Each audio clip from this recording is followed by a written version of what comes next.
Why can't you collect the money? Why are you always stuck at the end of the month? The answer is in this video. There is a doctor in Chicago, my friend. He earns $380,000 a year. BMW rents, educates children in private aeros, eats out most nights of the week, pays a mortgage of $4,200 a month. He looks rich on paper, bro, but in reality, he can't get $5,000 without selling or borrowing anything. This is not a hypothetical scenario, bro. According to the 2025 Goldman Sachs report, 41% of those who earn between $300,000 and $500,000 live from salary to salary, while 40% of those who earn over $500,000 are talking about the same things. Read this again, my friend. 4 out of every 10 people who earn $500,000 a month feel financially unsafe. They earn more per month than many Americans earn a year, but they experience the same financial concern. Most people assume this, my friend. If the income is high enough, there will be no problem. There is no stress when you reach 6 numbers. You will be relieved when you exceed $200,000. When you exceed $500,000, the money becomes insignificant. But the data says completely different things. We call this a high-income poverty trap.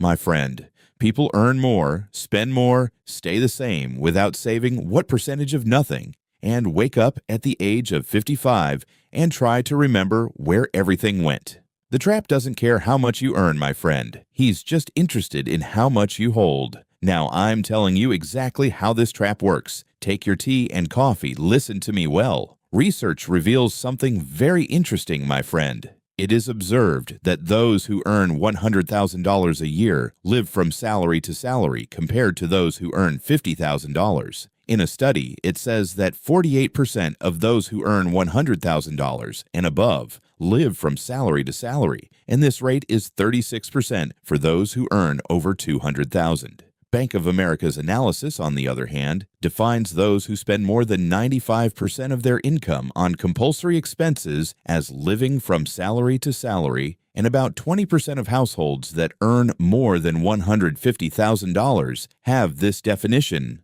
brother.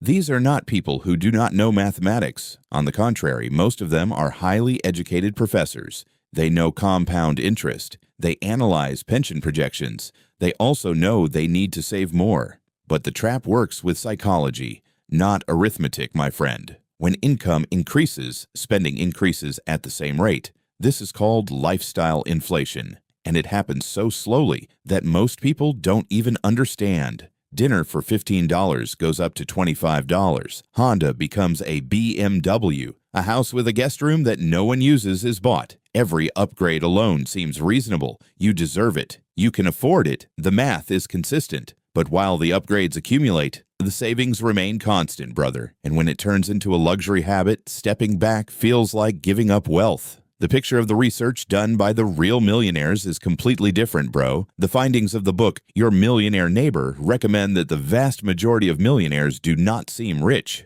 In ordinary neighborhoods, they own ordinary houses, drive old cars, rarely show their wealth. According to Ramsey Solutions research, 94% of millionaires still reside in middle-class or modest neighborhoods. The 2025 Empower study shows that more than 62% of ordinary millionaires make budget calculations, look for opportunities, and avoid extravagant lifestyles even after exceeding $1 million, my friend. He hasn't spent more than $399 on a typical millionaire outfit, with 60% living in homes worth less than $500,000. Warren Buffett still lives in the house he bought in 1958 for $31,500. There's an interesting mess here, brother. Those who really accumulate wealth behave completely differently with those who seem rich. The doctor who uses a rental BMW looks richer than the plumber who travels with his 10-year-old pickup truck but has an investment of $2 million.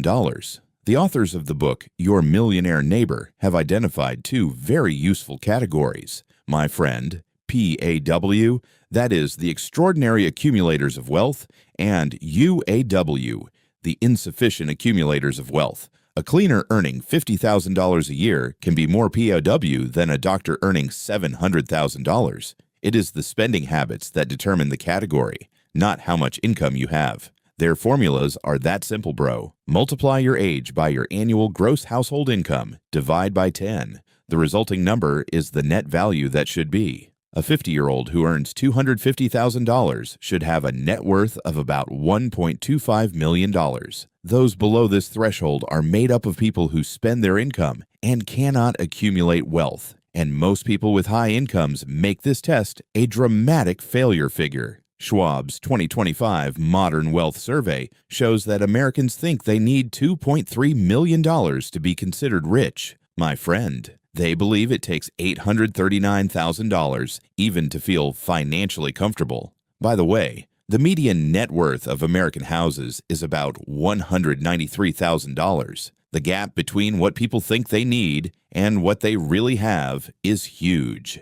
This is where psychology comes in, my friend. If you earn $400,000 and have a net worth of $300,000, you don't feel rich. You feel left behind.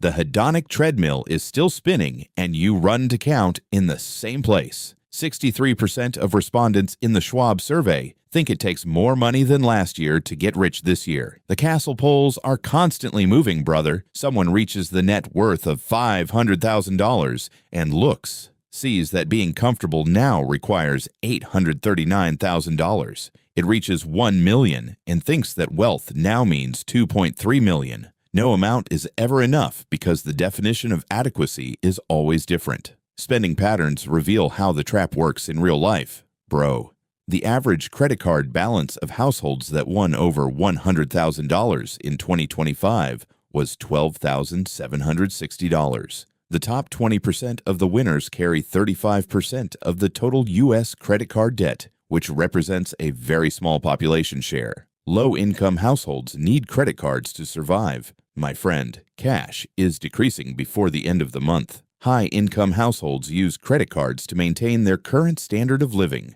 They finance a lifestyle that is technically compatible with their income but does not leave a margin of error. Both groups are disappearing in the same place, bro, with the debt that pays interest. According to Federal Reserve data, U.S. credit card payment exceeded $1.277 trillion in the fourth quarter of 2025, the highest level since 1999, and 66% more than the pandemic lows at the beginning of 2021. According to Bankrate research, 36% of those who earn $100,000 and above have a balance every month. This rate is low compared to low-income brackets, but it is not close to zero expected from the highest salary brackets. The fixed cost trap is especially dangerous, my friend. While earning $50,000, the cost of housing is limited to what landlords will approve. While earning $300,000, you qualify for mortgages that expand your budget at the same rate, but include much larger figures. The family that wins $80,000 a month can spend $2,000 in housing, while the family that wins $300,000 can spend $8,000. Both families spend about the same percentage of their income on housing. Both families feel equally limited. High-income family has more expensive problems, but to the same basic inflexibility.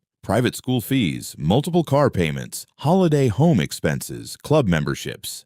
These are not extravagance in the traditional sense, brother, but lifestyle commitments that work like a fixed cost once established. It feels impossible to get the child out of private school. Selling the holiday home feels like a failure. Shrinking the car seems like a public confession. That's exactly why the trap gets stuck, because it's so hard to get back this lifestyle. According to the Clarify Capital survey, the 6-digit winners react interestingly to the financial pressure. 47% delay the holidays. They dream of 31% stop home renovations, 26% delay buying cars, 17% delay buying a house, man. These delays are a sign of something important.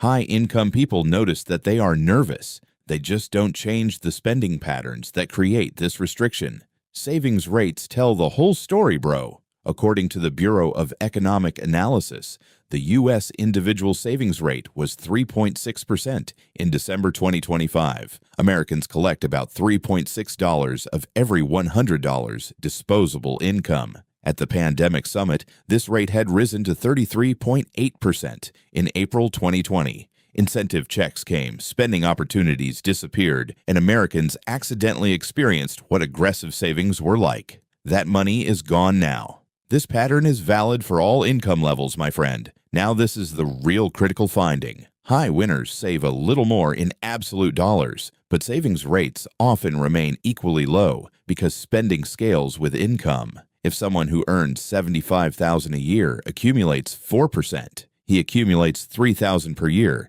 If someone who earns $300,000 accumulates 4%, he accumulates $12,000 per year. The high winner accumulates 4 times more, but he is equally vulnerable to disruption compared to his income and living costs, brother. Compare this with the behavior of real wealth accumulators. Research from the book Your Millionaire Neighbor shows that millionaires often invest at least 15% of their annual income before paying for mandatory expenses. First, they pay themselves. They evaluate the saving as indisputable, not longing. The difference between 4% and 15% is dramatically over time, my friend. While building a significant fortune that accumulates 15% after 30 years, it has created a modest buffer that accumulates 4%. It will probably not be enough to finance a comfortable retirement. Social comparison is speeding up the trap, bro. What researchers call lifestyle creep has always existed. What has changed is visibility.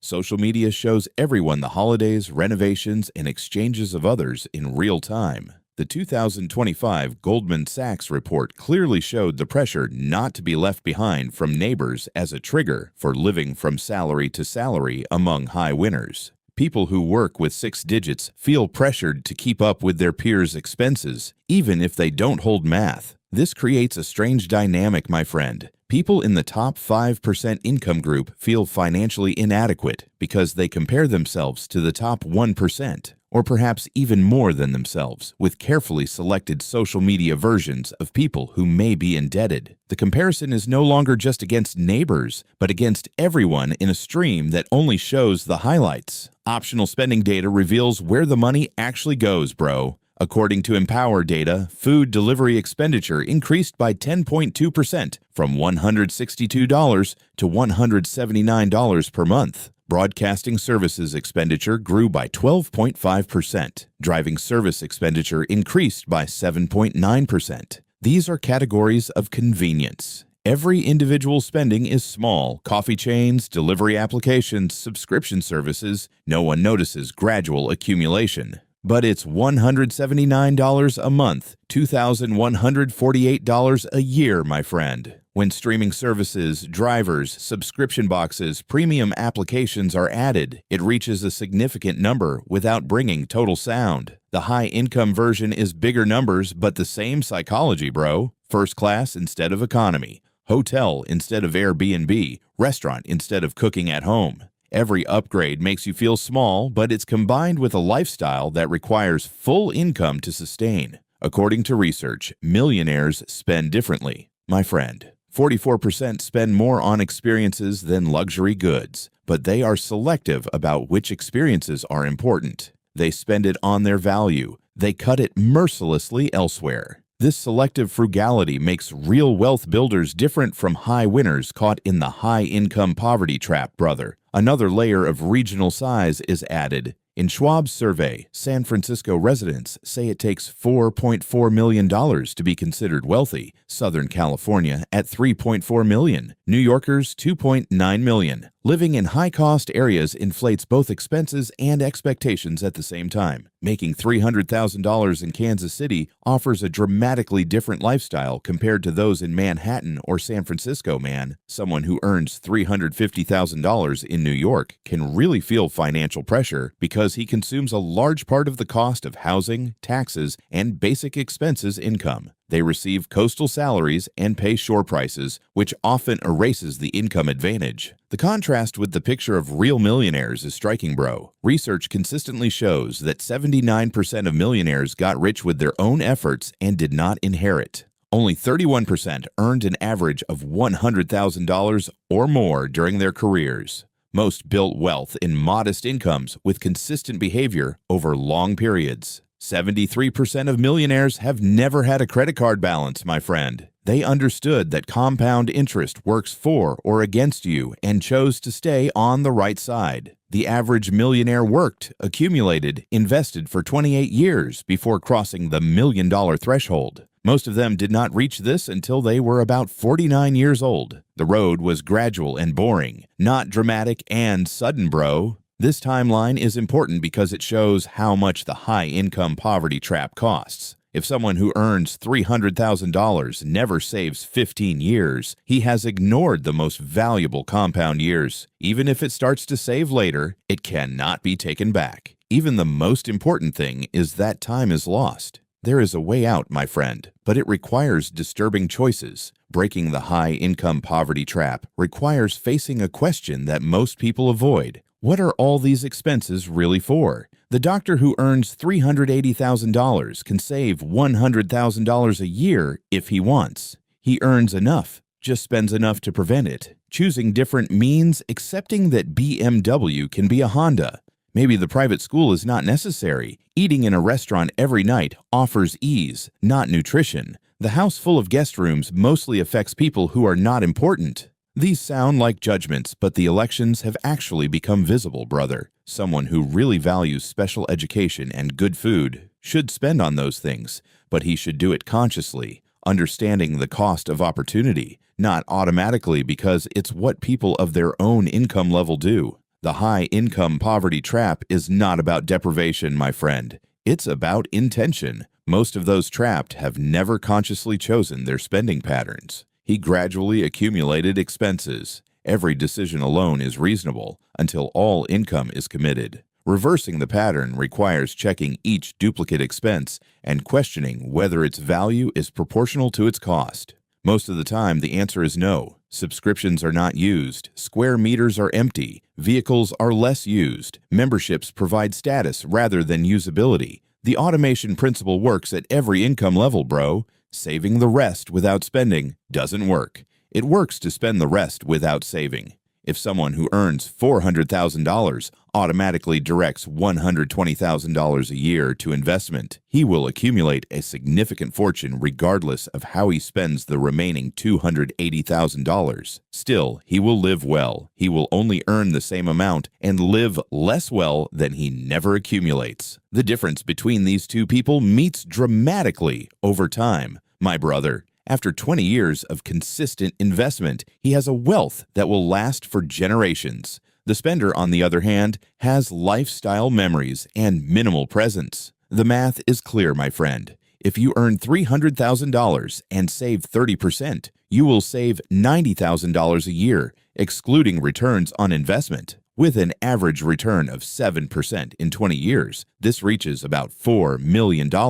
If you earn $300,000 and save 5%, you will save $15,000 a year, about $650,000 in the same return and time frame. The difference is $3.35 million, bro. That's the price of the high-income poverty trap in 2 decades. The high-income poverty trap continues to exist because people optimize the wrong variable, my friend. Optimizing lifestyle means maximizing current consumption at the expense of future flexibility. Optimizing wealth means accepting the current restriction in exchange for future options. Both approaches are not inherently wrong, but only one leads to financial security, which they assume that high winners have to provide their income spontaneously. It builds wealth faster than $200,000 in revenue with a savings rate of 30% and $400,000 in revenue with a savings rate of 5%. Mathematics is not something that can't be solved, bro. That's the behavior. 77% of Americans don't feel financially comfortable regardless of what they earn. 40% of those who earn $500,000 live from salary to salary. Total credit card debt has reached an all-time high, with revenues near record levels. The evidence is overwhelming, my friend. Income alone cannot solve financial problems. Informed choices about how much of the income to retain, rather than just spending, create the security that most people assume that high incomes automatically provide. The trap is real. It is possible to break, but it requires accepting that more money is never the answer, brother. What you do with money is always decisive.